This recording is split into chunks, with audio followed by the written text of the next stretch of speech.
ए,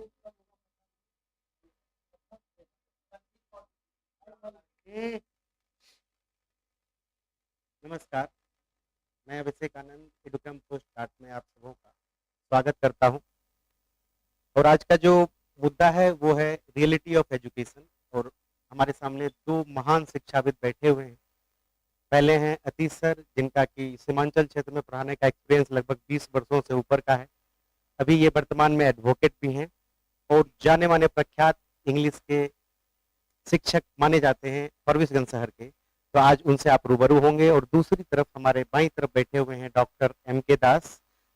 इनका भी पढ़ाने का टीचिंग एक्सपीरियंस दिल्ली जैसे शहरों में लगभग 30 सालों से है। तो हम जानते हैं कि दिल्ली के एजुकेशन और सीमांचल के एजुकेशन में आज ये जान पाएंगे कि क्या बेहतर है। और ऐसे भी कहा जा सकता है कि एजुकेशन सिर्फ किताबों तक सीमित नहीं है, ये एक रास्ता है जो भविष्य बनाता है।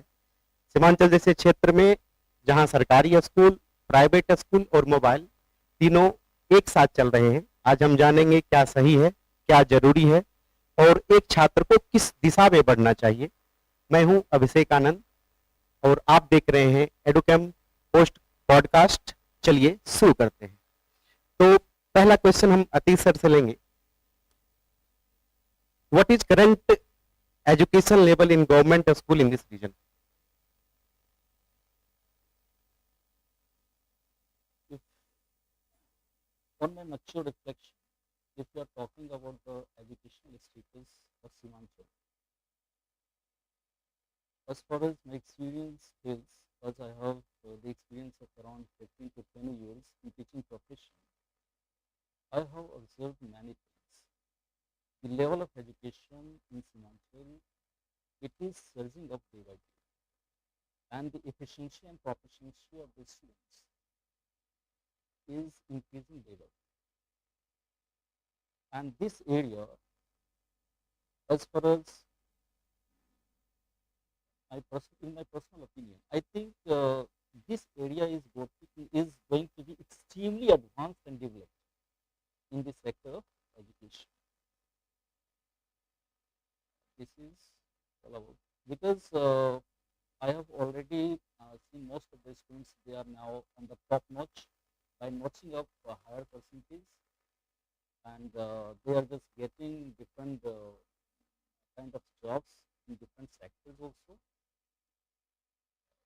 And I think this Simanchal is extremely fortunate that most of the intellectuals, young intellectuals, they have been producing in our locality. It's all about. और दूसरा सवाल हम लेंगे दास सर से। What is the role of private coaching? Private coaching is just a supplement to the education system. And it's a supplement to the education system because, of course, our education system lacks something. And I don't blame any government or any system. I just blame that it's a system since the long that education system has become sick, particularly in government schools. And apart from government school, even most of the private schools are not up to the mark. And the main the person who suffer are the students and the parents. Government school, you don't have the infrastructure. If the government school, you don't have the too much discipline and all these things. That we have seen since the beginning. And in private school, you will find all the infrastructure, good discipline, good. But the level of the teachers, I find, they are not up to the mark because the teachers they hire, maybe their relatives, there is not a particular. Some school who are having the CBSE curriculum, even those schools are taking the teachers from their own known persons without any proper standards. So this is what both government and private schools are not doing the job to their best, and hopefully I will be pleased enough that there is some improvement in the education system. And of course, I am also from the government school. I have learned my childhood and everybody's childhood. Private school was rare at that time. That time system was the only one system was. Now options are there. So even in the both options, we are not satisfied. Children are not satisfied. Okay sir. I think we agree with you. Yes, a, yes. Atish sir, do coaching centers really improve a student's performance?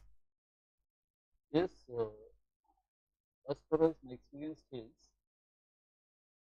because I have already devoted myself around 15 to 20 years in teaching profession. If you talk about the standard of coaching, the educational pedagogy or methodology of teaching, I think in our Simanchal, most of the coaching centers, they are imparting the best, or you can say the sublime quality of education for the better enhancement and improvement of the students. And day by day, they are just focusing to excuse of their personality traits, their body language, as well as the level of competency in their higher education also. There is, I see, lucrative outputs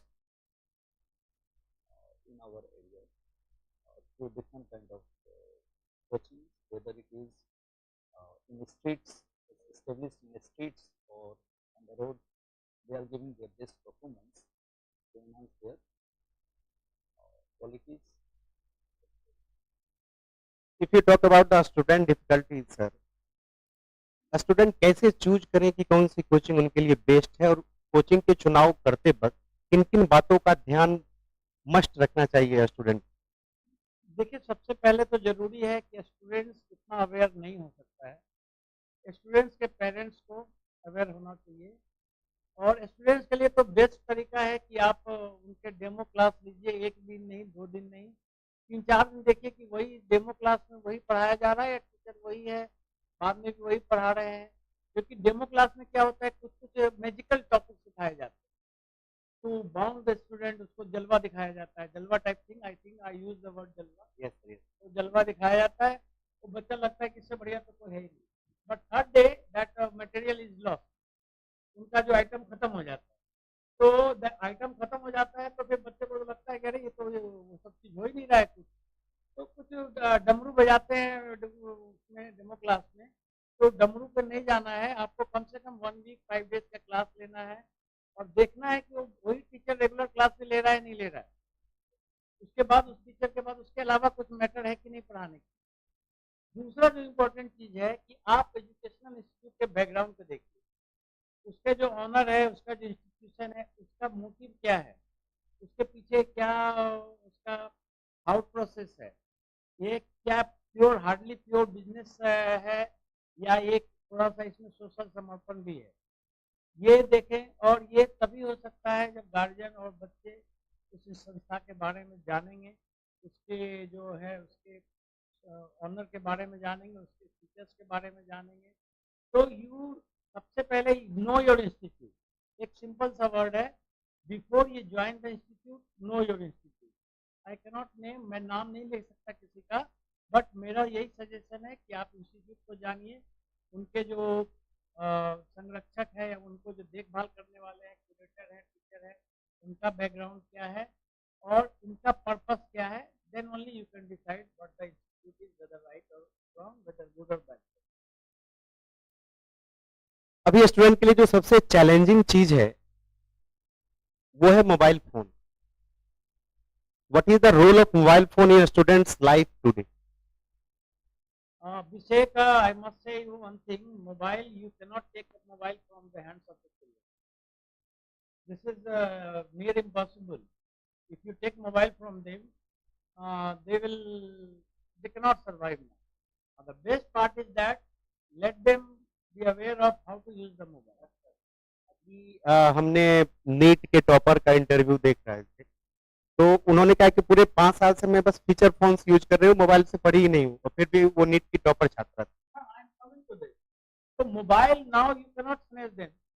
जब तक mobile आपका लेने से कोई फायदा नहीं, जब तक उस बच्चे में वो विल पावर नहीं है। बच्चा अगर चाहेगा ना पढ़ना है, उसको कुछ करना है, वो बच्चा मोबाइल का यूज नहीं करेगा। और mobile was misutilised during the time of COVID. Every parents or children exploited the use of mobile और ऑनलाइन क्लास तभी सक्सेसफुल रहा और उसी पीरियड के लिए सक्सेसफुल रहा था। एंड उसके बाद भी लोग ऑनलाइन कंटिन्यू किए हुए हैं। ऑनलाइन का देखिए क्या है कि हम लोग भी पढ़े हैं, आपके कॉपी पे बच्चा क्या लिख रहा है ऑनलाइन क्लास में टीचर कैसे देख लेगा। और हमारे यहाँ जो बच्चों का बेसिकली लेवल है वो बीटा को भी लिख देते हैं, है ना सर, बीटा को भी लिख देते हैं। तो उसको कौन मॉनिटर करेगा, उसको कौन देखेगा। तो ऑनलाइन क्लास में कुछ लोग पढ़ रहे हैं, कुछ इसका मिसयूज हो रहा है। और finally time is coming, time will come in very short time, people will again be bored, again be deprived of the online classes. Finally, offline classes will survive because their one-to-one action, one-to-one action is much better than one-way action. ये one-way online क्या है? One-way है. And the classes, offline classes are both ways. They have interaction, interact each other. That's why we have started hybrid class. अब हम तो छोड़ नहीं सकते कोई चीज, तो as per trend we have to follow the trend. So we are running hybrid model, online classes and offline classes, offline classes and back to back online classes to supplement offline class. But online classes can not be the sole one. Offline classes can be supplemented by online classes, but online classes can not be supplemented by offline. Okay, sir. I want to know from Atish, sir, which is better for a student, online classes or offline classes, and please advantage and disadvantage. Also, we have to told the student what is advantage and what is disadvantage of online classes and offline classes.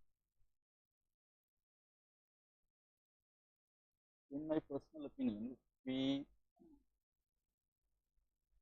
observe that both the classes are beneficial and gives the lucrative outputs. अगर देखा जाए तो दोनों classes lucrative है और lucrative outputs दिया जाए, इसमें हम एक ही चीज देख रहे हैं ऑनलाइन क्लासेस में, इसमें accessibility. It means you are able to join the live classes from any corner of the world. This is the main thing, and you can have the advanced and more sophisticated trained teachers. And if you are gaining education from such a global, sophisticated, well-trained teachers or faculties, it means you are fortunate. If you are gleaning from such type of materials, from sophisticated ones, it means your potentials are going to be manifested and you will give the creative outputs in future. अगर offline classes की बात करते हैं तो बहुत ही अच्छी चीज हम लोगों की ये भारतीय संस्कृति में शुरू से ही गुरुकुल परंपरा जो चलती आ रही है और काफी ज्यादा बेनिफिशियल रही। आज के भी डेट में यह चीज ऑफलाइन क्लासेस बहुत ही ज्यादा अच्छा है, क्यों? क्योंकि इसमें high level of social interaction, जो फेस टू फेस इंटरेक्शन होती है, स्टूडेंट का जो प्रॉब्लम्स है, जो हर्डल्स फेस कर रहे हैं, वो इजीली शेयर करते हैं और वो तुरंत ही उनको उनका सॉल्यूशन वो चीज मिल जाता है। तो ये बहुत ही ज़्यादा बेनिफिशियल मुझे ये भी लग रहा है। तो आज के डेट में हम देख रहे हैं कि अब स्टूडेंट्स इस ऑनलाइन क्लासेस में ड्यू टू कोरोना वो हैबिचुएट हो गए, अकस्टम्ड हो गए, they are prone to taking online classes. तो we can never distract them or divert them from taking online classes. So here hybrid type of model, आप अपने proficiency efficiency को बढ़ाने के लिए, आप अपने क्वालिटी को बढ़ाने के लिए अगर आप ऑनलाइन क्लासेस ले रहे हैं तो इसमें कुछ बुरा नहीं। और ऑफलाइन क्लासेस में जो फेस टू फेस इंटरेक्शन के थ्रू आप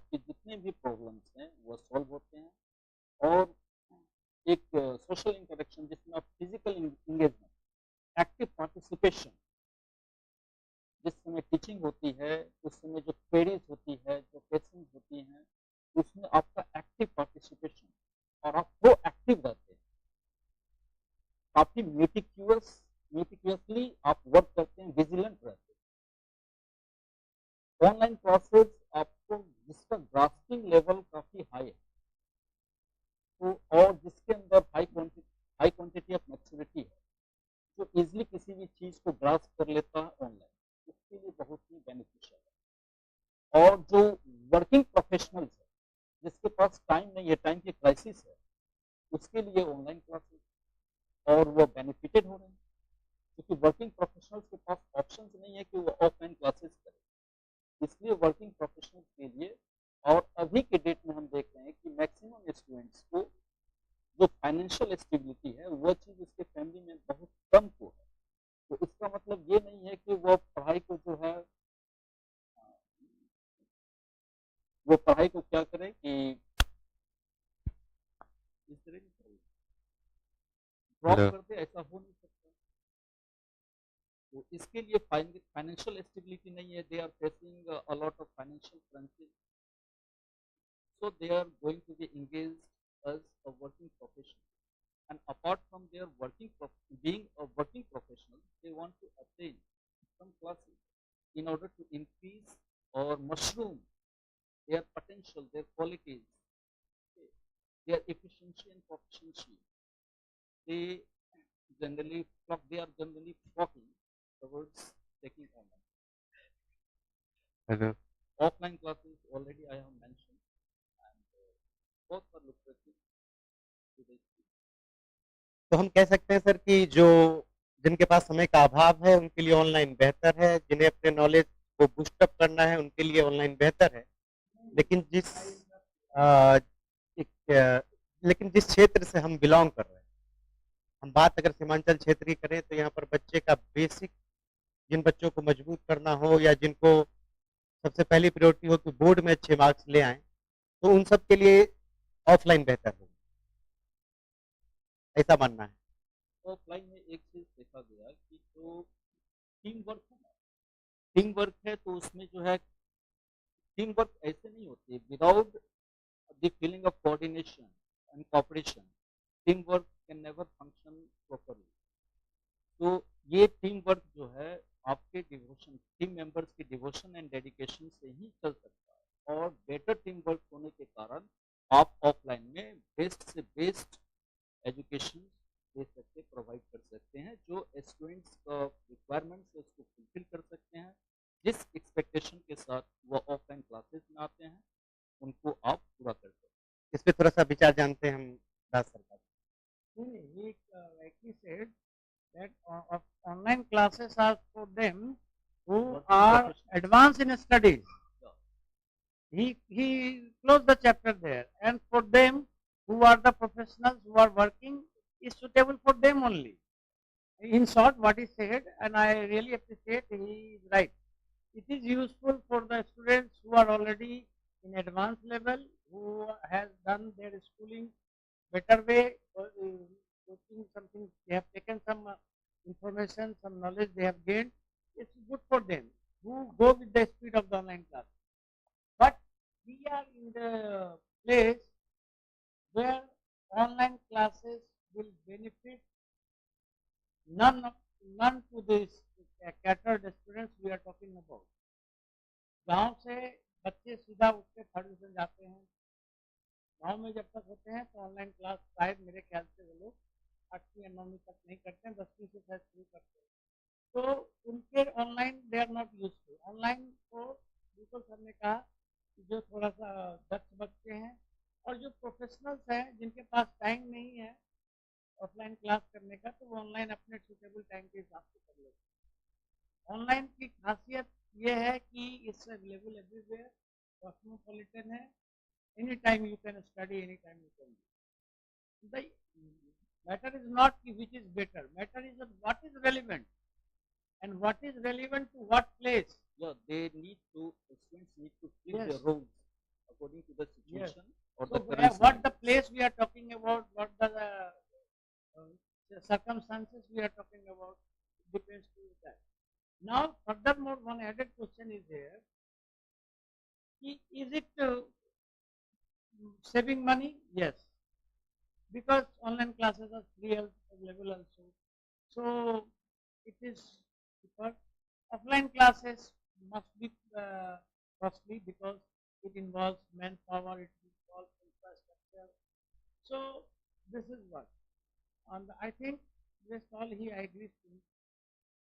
One हमारी thing I would टीम ने like to जो mention also, हमारी टीम ने जो फील किया है पिछले विगत 5-6 वर्षों में, हमारे पास बहुत सारे स्टूडेंट एग्जाम के टाइम पे सर ऐसे आते हैं जो कि कहते हैं हमने 2 साल ऑनलाइन पढ़ा और अब मेरे अंदर इतनी कैपेसिटी नहीं है कि मैं पेन पेपर मूड पे आंसर पूरा लिख सकूं।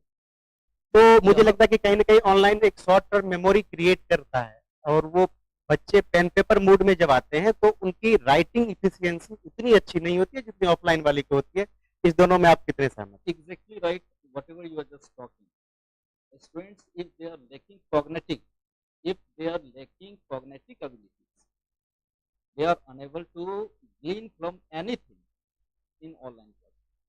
Whatever we और okay, one thing, offline classes में सबसे बड़ी बात I have just mentioned, जो एजुकेशनल एम्बियंस होती है, वहाँ जो ऑरा बनता है और स्टूडेंट्स को एक्टिवली वो पार्टिसिपेट करते हैं और जो थॉट्स ओपिनियंस को जो शेयर करते हैं और टीचर्स और अपने में भी ये लोग जो इंटरेक्शन करते हैं, क्वेरीज को सॉल्व करते हैं, प्रॉब्लम्स को सॉल्व करते हैं और टीचर्स भी काफ़ी ज़्यादा मोटिवेट करने की कोशिश करते हैं क्योंकि टीचर्स के जो प्रेजेंट ऑरा है इससे ज़्यादा पावरफुल कुछ है ही नहीं। इसके ऑरा के कारण और जो स्टूडेंट्स काफ़ी लिथार्जिक है, मोनोटोनस है और you can say they are very slow to learn anything, उनके लिए जो है टीचर्स ऑफलाइन क्लासेस के थ्रू जो है जो टीचर्स हैं वो जो भी एजुकेशन देते हैं उनके लिए बेस्ट है, वो फॉर्चुनेट है। एजुकेशनल एम्बियंस बहुत ही ज़्यादा जरूरी है, ऑफलाइन क्लासेस में ही यह चीज़ आपको अवेलेबल है, बाकी ऑनलाइन क्लासेस आपको ऑलरेडी अब अगर बात करें सर हम 10वीं के बाद अगर 11वीं 12वीं में इस क्षेत्र के बच्चों का, तो हमारी टीम ने जो ऑब्जर्व किया है पिछले कुछ दिनों में, अगर हमने 100 बच्चे से मिला है, उनका काउंसलिंग किया है, जबकि मैं जानता हूँ उन बच्चों को अच्छा मार्क्स आया है, वो बेहतर कर सकते हैं। बहुत ऐसे बच्चों से मिला हूँ जिन्हें कि 450 से ऊपर मार्क्स है, फिर भी वो अपने आसपास के माहौल को देखकर ये डिसीजन ले रहे हैं या उन्हें कोई प्रेरित कर रहा है या पता नहीं उनके मन में क्या चल रहा है। 100 में से 60 बच्चे आर्ट्स के प्रति रुझान रख रहे हैं और साइंस की तरफ रुझान कम है। इसके 2 रीजन हो सकते हैं कि साइंस क्या ज्यादा कॉस्टली है, आर्ट्स क्या ज्यादा सस्ता, और कॉस्ट के चक्कर में अगर हम एक बार अपने भविष्य के जो स्कोप है फ्यूचर के, उसको अगर हमने बंद कर दिया या कम कर लिया तो फिर आगे उनको भुगतना पड़ता और बाद में पछताते हैं कि मैंने आर्ट्स लेकर के फिर जनरल कंपटीशन के दौर में आ गए। तो सीमांचल क्षेत्र में ये अनुभव किया जाता है कि साइंस रखने का रेशियो थोड़ा कम है और क्षेत्र के अपेक्षा अगर बात करें तो इसके पीछे क्या रीजन हो सकता है? बच्चे ज्यादा आर्ट्स की तरफ झुकाव कर रहे हैं, उससे भी कम थोड़ा साइंस के और उससे भी कम थोड़ा सा कॉमर्स के। इसके बीच में कैसे बच्चे ये तय करें 10वीं के बाद खुद से कि क्या बेटर है हमारे लिए, साइंस बेटर है, आर्ट्स बेटर है या कॉमर्स बेटर है? हमारे समझ से तो तीनों सब्जेक्ट बेटर है, लेकिन उनके लिए क्या बेहतर, वो कैसे चुने, वो अपने इस उलझन को कैसे समाप्त करें? हम पहले लेंगे दास सर से, उसके बाद सर। देखो, I must be appreciative of the thing. मुझे सबसे पहले ये बताना है कि नंबर कितना भी हो ये रुचि पर डिपेंड करता है। बच्चा अगर उसको आर्ट्स पढ़ना है, उसको 490 भी आया है ना तो आर्ट्स ही पढ़ना चाहिए। बच्चा अगर 300 नंबर भी लाया है ना, 220 भी लाया है ना, उसको साइंस में रुचि है तो साइंस ही पढ़ना चाहिए। Marks will not always decide what you want to do. Maybe initially there will be some difficult phase for you, but आपकी रुचि जिसमें है आप वही पढ़िए। आपकी जो इसमें रुचि है वही पढ़िए। मार्क्स विल नॉट डिसाइड कि आपको क्या करना है। हाँ, दुख तब होता है कि कुछ जो वेस्टेड इंटरेस्ट है, टीचर्स हैं या जो है, वो बच्चों को मिसगाइड कर रहे हैं। बच्चे को अगर उसको साइंस पढ़ना है तो उसको ये कहते हैं जिसको 403 नंबर में, आज कई बच्चों से मिला हूँ 400, लड़कियां खास करके, जिसको 420 425 है, उसको वहाँ के लोकल टीचर्स भ्रमित कर रहे हैं कि तुम लड़की है, तुम साइंस क्यों पढ़ोगे? लड़की है तो लड़के से कम थोड़ी ना है। साइंस क्यों? साइंस कॉस्टली नहीं है, जैसे आर्ट्स है वैसे ही साइंस है, कॉस्टली कुछ भी नहीं है। अगर आपकी रुचि है तो आपको साइंस पढ़ना चाहिए। और टीचर जो है अपने पर्सनल स्वार्थ में किसी के करियर के साथ ना खेलें, ये मेरा नम्र निवेदन है उनके साथ। बच्चों को अगर रुचि है तो उनको साइंस पढ़ने दें। आपको आरसी पढ़ाना है 11th-12th में, इसके लिए आप किसी बच्चे के करियर के साथ खेलें तो ये आपके लिए शोभनीय नहीं है। ये टीचिंग प्रोफेशन के लिए भी एक बहुत बड़ा कदमा है। मेरा इतना ही है। तो हम कह सकते हैं कि बच्चे को उनके इंटरेस्ट के हिसाब से टीचर को छोड़ देना चाहिए और जो उनका इंटरेस्ट है उसमें उनको कोऑपरेट करके, शिक्षक का काम है कि आपका जो मंजिल है वहां तक हम पहुंचाएं। ये मायने रखता है कि आपने क्या तय किया है, तय आप करें, पहुंचाना शिक्षक का कर्तव्य होता रुचि है है। अगर बच्चों में रुचि है तब। तो 220 सर आप क्या कहेंगे?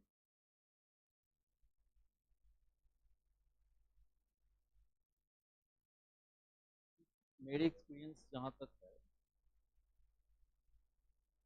after having a lot of interaction with most of the students, I have observed one thing that our Das sir has already mentioned about the frequency. If the students have the frequency, that is the interest, if they have the passion for choosing art subjects for their best career settlement, they should. If they don't have any interest or frequency in choosing arts, they should choose science.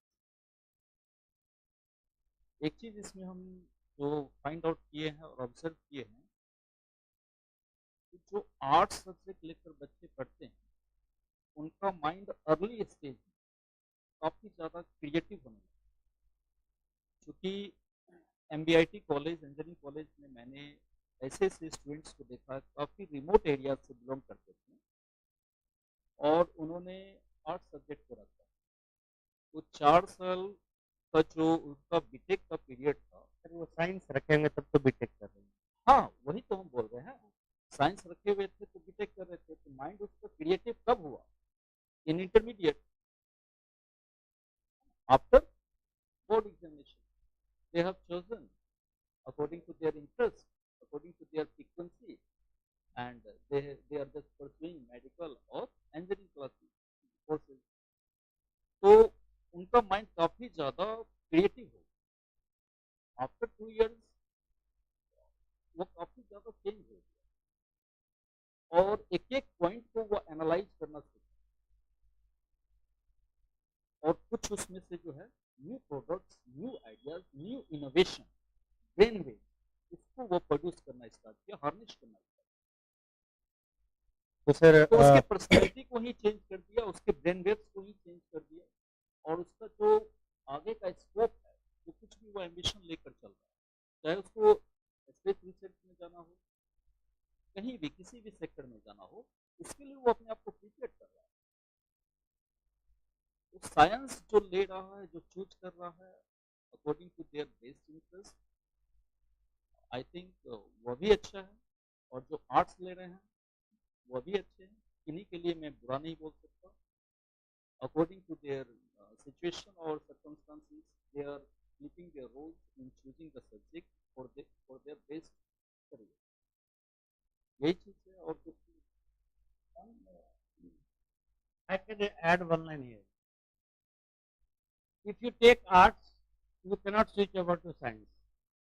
If you take science, after 12 you can switch over to arts. Exactly sir. At least जो है 12th तक science अगर पढ़ लेते हैं तो हम समझते हैं कि उनको बहुत अच्छी जानकारी हो जाएगी और उनको वह इंडिपेंडेंट भी हो जाएगा, कुछ अर्निंग टीचिंग के थ्रू वो कर सकता है, बच्चों को पढ़ाकर वो कुछ टीचिंग के तो थ्रू अभी आप अपने सुन आप रहे को थे दो शिक्षाविद को जिन्होंने कि ये मेंशन किया कि एटलीस्ट 12th तक आप साइंस पढ़ लें तो आपके सारे ऑप्शंस खुले रहेंगे। जो बच्चे ये सोच रहे हैं कि मार्क्स कम है या जो सोच रहे हैं कि हमें क्या करना है, तो आपको पहला कदम लेने की जरूरत है। बाकी शिक्षक आपकी नैया को अच्छे से पार लगाएंगे और आप बेहतर करेंगे। चलते हैं अगले सवाल की ओर। Yatish sir, what advice would you give to a student for improving their studies?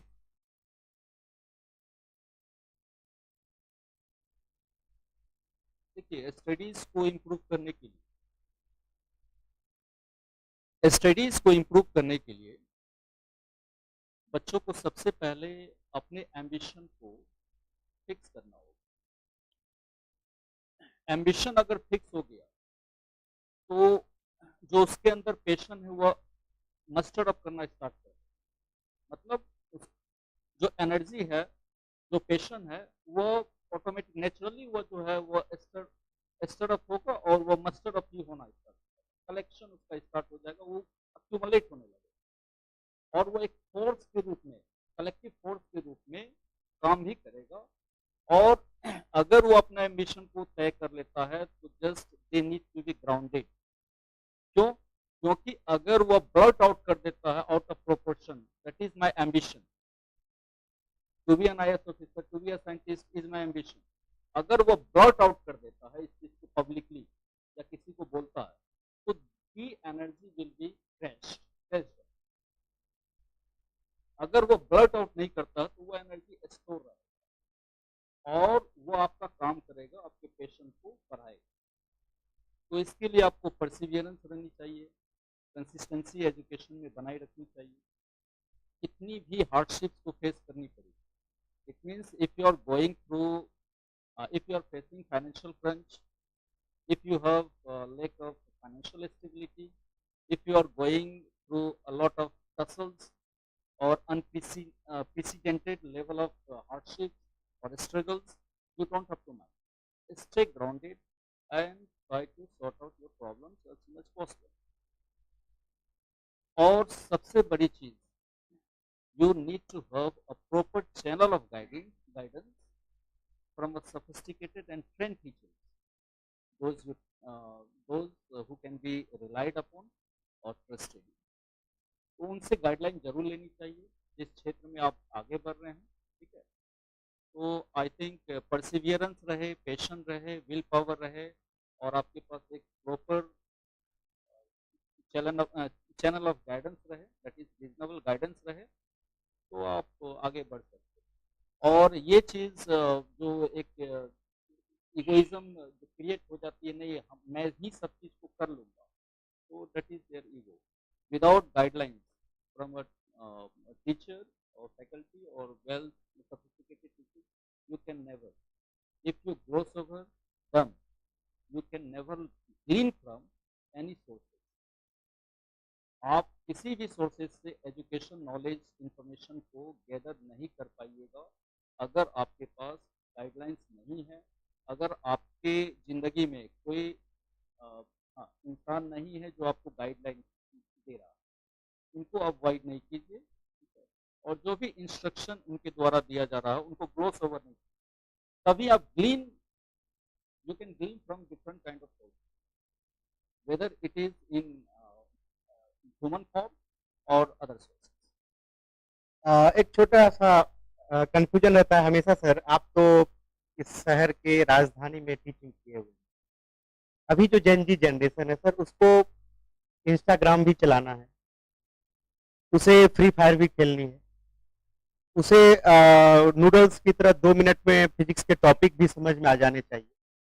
इस तरह की सोच लेकर के स्टूडेंट हमारी क्लास के अंदर आते हैं और पढ़ाई का शेड्यूल मैनेज हो ना हो, इंस्टाग्राम पे पोस्ट जरूर मैनेज होना चाहिए। तो सर आपसे एक क्वेश्चन पूछा कि how can student stay focused in today's digital world? First of all, जो बच्चे कौन सा गेम बोले, फ्री फायर खेल रहे हैं तो फायर से खेल रहे हैं, आँख से खेल रहे हो, फ्री नहीं है, बहुत कॉस्टली है। और जहाँ तक बच्चों का जो लगाव है मोबाइल से ज़्यादा इस गेम में, इसका मतलब है पढ़ाई में कम है इंटरेस्ट। तो टीचर का काम यह है कि उस इंटरेस्ट को बढ़ा देना है पढ़ाई में, उसको मोटिवेट करके, उसको उसका इम्पोर्टेंस बता के, उसको पढ़ाई इतना इंटरेस्टिंग बना दीजिए कि उसको गेम से ज़्यादा अच्छा लगे। उसको क्विज कराइए, कंटेस्ट कराइए, उसको बताइए इम्पोर्टेंस ऑफ पढ़ाई क्या है, इम्पोर्टेंस ऑफ क्या है, उसको गोल दिखाइए, उसको विजन दिखाइए। और दूसरी बात, एक बात मैं बच्चे से बोलना चाहता हूँ, जेनजी बोलने से थोड़ी हो जाएगा, जेनजी हो तो थोड़ा इंग्लिश से भी सीखना पड़ेगा, इंग्लिश से भागते हैं बच्चे। आज इस हमारे क्षेत्र में मैं दो मिनट लूँगा आपका, क्योंकि मैं इसी एरिया से हूँ, और अररिया जिला खासकर सीमांचल आर्थिक और शैक्षणिक रूप से सबसे पिछड़ा हुआ है। और आर्थिक रूप से इसलिए पिछड़ा हुआ है कि शैक्षणिक रूप से हम पिछड़े हुए हैं। आप कोई भी डिस्ट्रिक्ट देख लीजिए, हमारे आसपास का डिस्ट्रिक्ट देख लीजिए, सहरसा हो गया, दरभंगा है, मधुबनी है, educationally they are much advance. और यही वजह है कि उनका जो पर कैपिटा इनकम, उनका स्टैंडर्ड ऑफ लिविंग बहुत अच्छा है। हमारे यहाँ क्या है कि शिक्षा की वजह से विकास विकास का सीधा संबंध शिक्षा से है। एक शिक्षित व्यक्ति एक पूरे जनरेशन को बनाता है और कई जनरेशन मिलके शिक्षा के अभाव में उसी लेवल पे बिता देते हैं। तो शिक्षा का प्रसार प्रसार होना जरूरी है। यहाँ एक और मैंने समस्या देखी है, बच्चों को अंग्रेजी से बहुत दूर भागते हैं। और आपको पता है, हम सबको पता है, जिससे जितना डरेंगे वो आपको अंत तक आपका पीछा करेगा। और आप यहाँ जब तक बिहार में है, पूर्णिया में है, पटना में है, तब तक आपको अंग्रेजी साथ का जरूरत नहीं पड़ेगा। लेकिन आपकी नौकरी तमिलनाडु लगती है, आपको डॉक्टरी करने नॉर्थ ईस्ट में जाना पड़ता है, इंजीनियरिंग करने pan India level, pan India आपको जाना होता है, तो फिर अंग्रेजी के बगैर कोई रास्ता नहीं है। तो हम ये कोशिश कर रहे हैं, हमारा ये प्रयास है कि अंग्रेजी को पढ़ के अंग्रेज मत बनिए, लेकिन अंग्रेजी इतना पढ़िए कि अंग्रेजी से मत भागे। आपका जो भी साइंस का टर्म है वो अंग्रेजी का आसान है, हिंदी का मुश्किल है। Exactly आप right. मुश्किल को पसंद करते हैं, तो इससे थोड़ा सा दूरी बनाइए, अंग्रेजी को अपनाइए। It is as simple as maths. Hindi Angrezi से बहुत मुश्किल है। इंग्लिश में 26 अक्षर है, हिंदी में कितने हैं? 52। तो हिंदी का इंग्लिश का बाप हुआ ना हिंदी। बाप हुआ नहीं? बिल्कुल बिल्कुल सर। तो हिंदी जब इतना बढ़िया बोलते हैं तो इंग्लिश तो चाइल्ड। तो इंग्लिश से भागो मत, इंग्लिश भगाओ, इंग्लिश तुमसे दूर भागेगा। Love it, it will give you the benefit.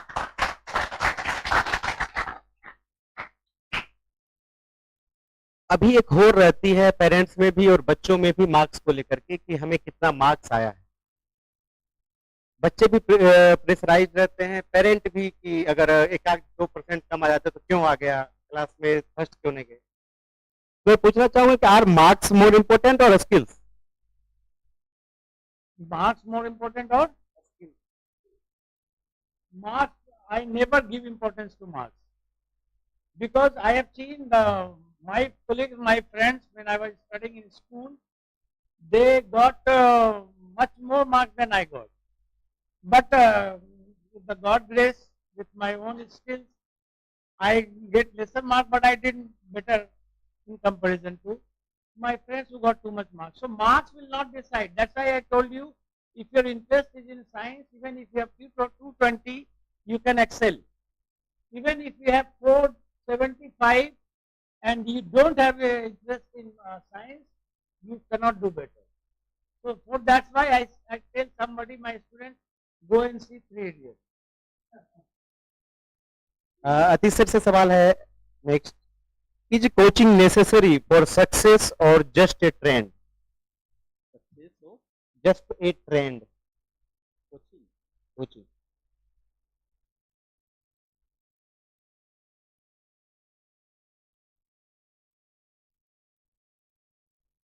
Coaching तो कैसे आप एक ट्रेंड बोल सकते हैं, ठीक है।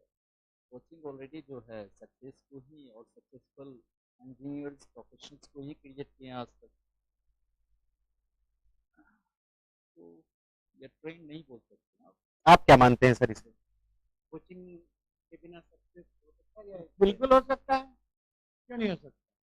कोचिंग के बिना सक्सेस हो सकता है, हो सकता है। मैं एक सवाल आपसे पर्सनल पूछना चाहूंगा कि आप जब दिल्ली तक पहुंचे तो क्या आपने अपने क्षेत्र में कोचिंग करा था या आपने सेल्फ स्टडी जब पहुंचे सीधा कोचिंग कराने लग गए, बिना कोचिंग के गए वहां जाके कोचिंग कराने लगे, क्योंकि हमने यहीं पे मेहनत कर लिया था, होमवर्क कर लिया था कि I have to survive in Delhi. To survive in Delhi, you have to be efficient enough. So when I reached Delhi, I started teaching. Even the coaching institute didn't allow me to teach because I was just looking like a 21 years guy. How can be a teacher in teaching a bank PO, teaching a SSC? Later on, I started teaching IS banking also. But at that age, I was rejected. But with my performance, I just requested to give me one chance. My performance. With my performance, I was selected. So coaching is not required. Coaching is required only when you don't have the right guidance. Actually, I was self-motivated. I was interested in studying, reading, and used to go to Darbhanga and Sahasa, and I used to see people how they are preparing for the government job, preparing for competitive exams. That I learned, and after doing my graduation, I went to Delhi and I also did my master degree from JNU. Then I did my PhD. And I started teaching because I loved it. I still love. Sir आपकी उम्र में भी कई शिक्षक आपके कह सकते हैं कि चाहते होंगे या जिसको आप लाइक करते होंगे, तो और आप दोनों अनुभवी हैं। मैं आप दोनों से पूछना चाहता हूं कि एक शिक्षक के अंदर क्या क्वालिटी आप दोनों देखना चाहते हैं? अब शिक्षक के साथ ये क्वालिटी देखना चाहते हैं, शिक्षक कितना नॉलेज है, कैसा पढ़ाते हैं, उससे ज़्यादा सबसे इम्पोर्टेंट होता है टीचर हमें कितना मोटिवेट करते हैं, उनका कितना, उनकी बातों का हम पे कितना प्रभाव पड़ता है, और आपके शिक्षक के प्रति वो सम्मान लास्ट लास्ट तक बना रहता है। आप सब लोग भी याद करिए, आपके स्कूल में कई शिक्षक होंगे, लेकिन किसी एक दो शिक्षक से आपका लगाव है जिसको आप जिंदगी भर तक याद रखते हैं, बाकी शिक्षक को याद नहीं रखते। तो शिक्षक जो है, शिक्षक हमेशा, जो बच्चे होते हैं उनके लिए शिक्षक माँ बाप से भी बड़े होते हैं। अगर आप बच्चों से पूछोगे ना तो बोलेगा कि बिल्कुल सर। पापा sir is better than you. So शिक्षक का इतना इम्पोर्टेंस, इतना प्रभाव होता है, तो शिक्षक can make a life, damage a life. So I always have respect for the good teachers, and I always have very bad impression about the bad teachers. There are few. Teachers are never bad, but there are few examples everywhere. कुछ questions हम अपने audience से भी लेंगे, लेकिन उससे पहले last चलते हैं हम। What is your message to students and parents in Seemanchal? Atish sir.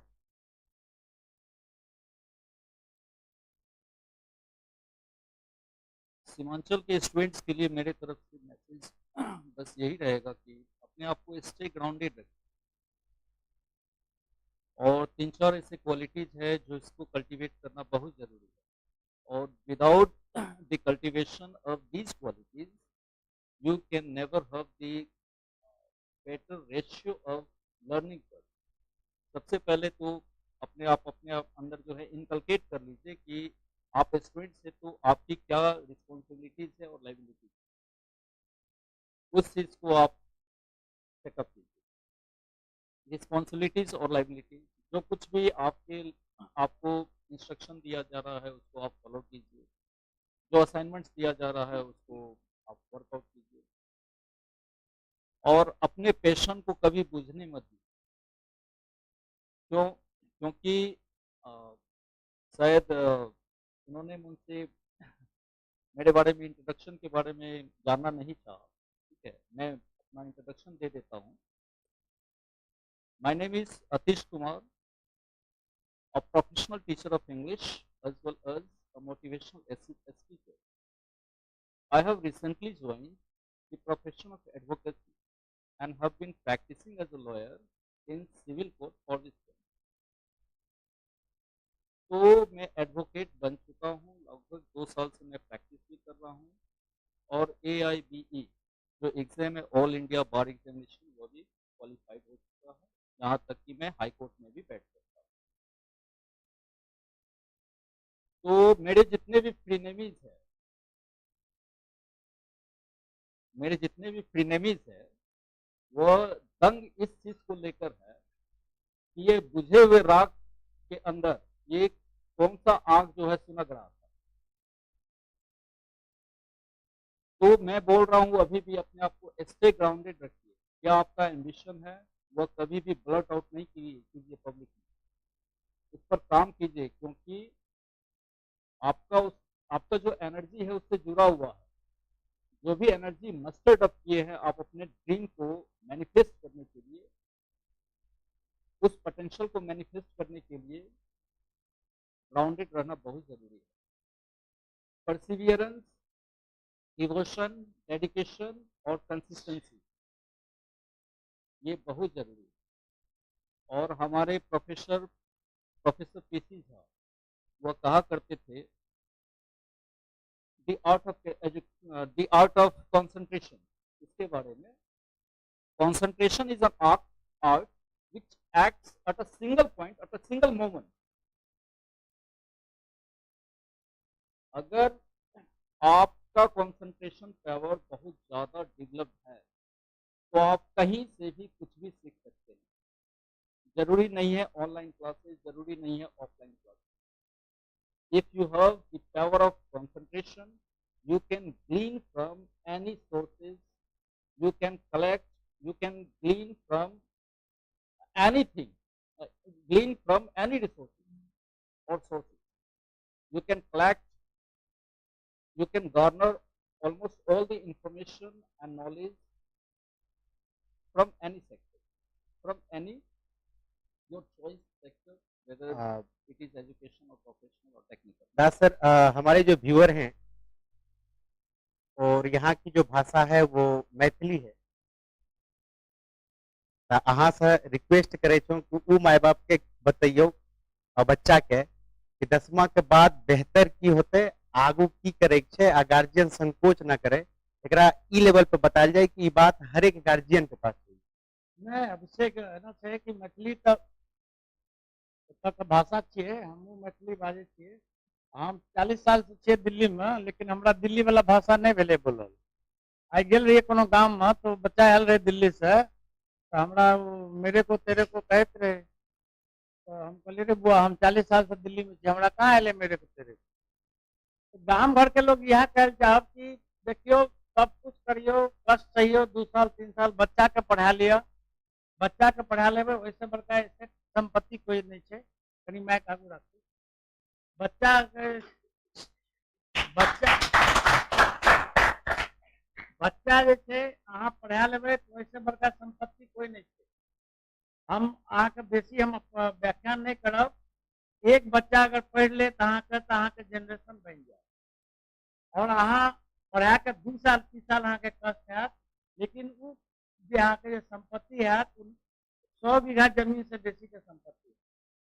और दोसर हमारी बात है कहे के जे सीमांचल क्षेत्र से अपना गांव सब से एरिया है, ई एरिया में अहाँ ई नहीं है कि ब्रेन के कमी है, लेकिन एतब जैसे संभावना कम है। बच्चा के 2 साल जेना पहलो कहलो कि बच्चा जते अगर फर्स्ट डिवीजन है, जे नंबर है, ओकरा 12वीं तक साइंस पढ़ाबी, ओकर बाद वो आर्ट्स पढ़े, साइंस पढ़े, जे करे रास्ता खुल जेते। लेकिन आर्ट्स पढ़ा देवे ओकरा 12वीं तक, तब वो साइंस चाहे कभी नहीं पढ़ सकत। तो 12वीं तक साइंस पढ़ाबियो, कोचिंग कोई भी संस्था देखियो कि ओकर की कहे छै एम की छै, ओकर पाछू में की भावना छै, की उद्देश्य खोलल गेल छै, ई बिजनेस के लिए खोलल गेल छै कि सामाजिक उत्थान के लिए खोलल गेल छै, इहो देखियो के आदमी एकरा चला रहल छै। हमर एकटा यह कहब छै जे समाज से हम लेलिए वो हमरा उस समाज के वापस दे के टाइम आयल छै, ओहि ला हमरा जे नुकसान हेतै हम भरल तैयार। अहाँ सब देखब करे रहिए एडुकैम पॉडकास्ट। अगला पोस्ट कार्ड में अहाँ सबके मिलाए यहाँ के एक और प्रख्यात शिक्षक से इंतजार करबे, और बच्चा के पढ़ैयो, कष्ट सहयोग, सबके अपने के क्षेत्र के एक लेखक छता फणीश्वर नाथ रेणु हुनी हल्का है कि सब आदमी का अपना अपना दुख होता है, तो दुख को साइड रखें, खूब पढ़ाएं, बच्चे को आगे बढ़ाएं, और इसके लिए हमेशा एडुकैम फैमिली आपके साथ रहेगी। मैं अभिषेक आनंद इसी के साथ आपसे विदा लेना चाहता हूं। धन्यवाद, शुभ रात्रि, थैंक यू।